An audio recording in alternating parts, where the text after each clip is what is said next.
Stress and pressure are a normal part of life, especially in the seasons filled with deadlines, responsibilities, expectations, and decisions. Welcome to the Steps to Thrive podcast, a place for real talk about life and leadership for young Christians passionate to grow. Today's question is from a high school student leader and is a really honest one.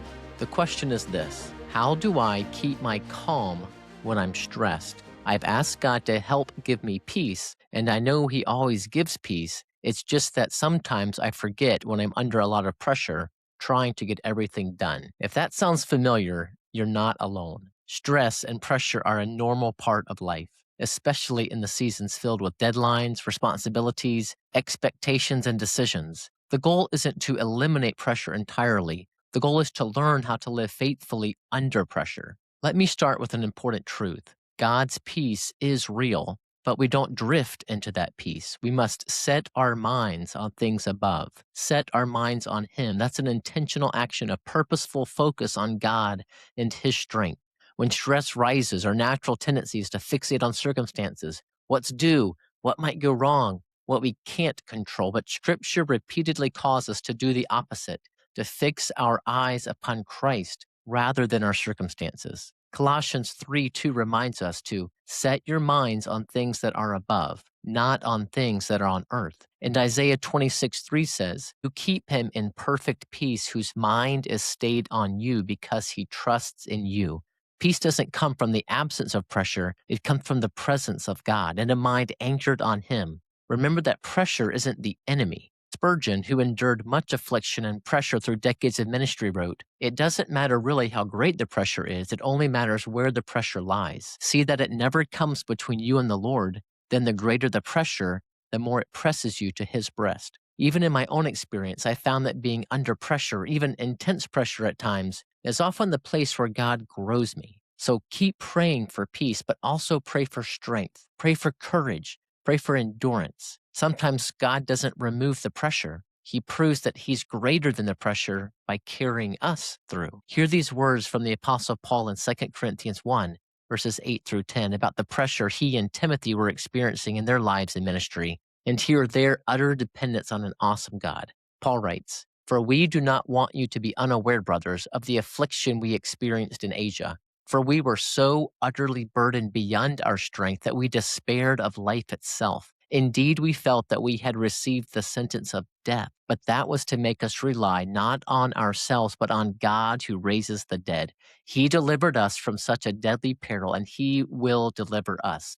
On Him we have set our hope that He will deliver us again." What great comfort that our hope is in the God of hope, and He will deliver His people in His way and His time. As we intentionally set our minds on Christ through prayer, we anchor our thoughts in His truth by reading and meditating on His Word. We can also make choices that help us to physically respond well to pressure. Here are 3 practical ways to help remain calm physically when stress starts to rise. First, I encourage you to control your breathing. It might sound strange, but there are great benefits to proper breathing technique to reduce stress. When stress spikes, your breathing becomes shallow and fast, which signals your body to panic. Slow, deep breathing does the opposite. It tells your body you're safe. I like to do what's called box breathing, where I breathe in slowly through my nose for about 5 seconds, hold my breath for about 5 seconds, then exhale slowly for about 5 seconds. Then I hold my breath for 5 more seconds and repeat that 3 to 5 times. It sounds simple, but can actually be effective. Second, and this is a big one, move your body. Stress builds up physically, and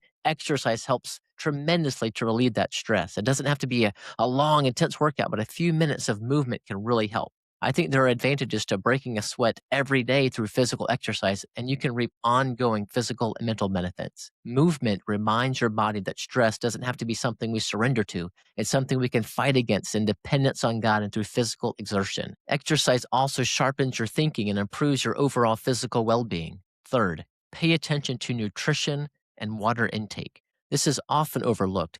Dehydration, excess caffeine, and poor nutrition can amplify anxiety and stress. Sometimes what feels like emotional overload is actually physical depletion. I encourage you, drink lots of water, eat regular meals, and consume real and nutritious food. Fruits and vegetables are much better fuel than donuts and lattes. Fuel your body well. Small choices now make a big difference in how you respond to pressure later. There's a great book called Eat, Move, Sleep by Tom Rath that gives great advice on making small choices to care for your physical well-being, even in stressful situations. And remember, there's a bigger picture. Seeking calm isn't about escaping responsibility. It's about trusting God. When pressure rises, remind yourself God is here. He's sufficient. He's greater. Fix your eyes on Him. Take small, intentional steps. Breathe, move, fuel your body well. Pray for strength that God can help you walk faithfully through pressured times day by day. And remember, you don't have to do everything perfectly to honor God. Keep trusting Him and taking the next right step. Pressure is real, but so is God's grace and His promises for you. Stay awesome. Stay on the narrow path, taking steps to thrive for God's glory.